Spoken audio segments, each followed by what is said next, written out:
డీమార్ట్ వాళ్ళు చాలా స్కామ్ చేస్తారండి. ఏంటంటే ఇలాంటి టాయ్స్ పైన పెట్టచ్చు కదా, కింద లాస్ట్ ఫ్లోర్లో పెడతారు. ఎందుకు చూడండి, ఇలాంటివి ఒక 10 తీసుంటుంది మా పాప. అది ఇది ఇది అంటే చంద్రముఖి లాగా అయిపోయింది బొమ్మలు చూస్తూనే. చూడండి, బాగుంది కదా.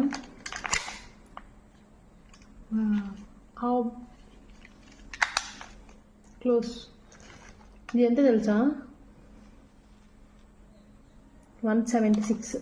అసలే 179. ఏమైనా వర్త్ అనిపిస్తుందా మీకైనా చెప్పండి? 179 రూపీస్ అంటే ఇది నాకైతే అస్సలు నచ్చలేదు. ఇంకా తనకి ఏడుస్తుందని చెప్పి తీసుకున్నా. ఓకే, తను హ్యాపీ కదా, ఇంకేం చేస్తాం. చూడండి,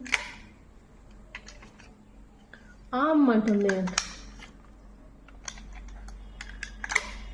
భలే స్కామ్. DMart really scam. చిన్నపిల్లలు అందుకుంటారని చెప్పి కింద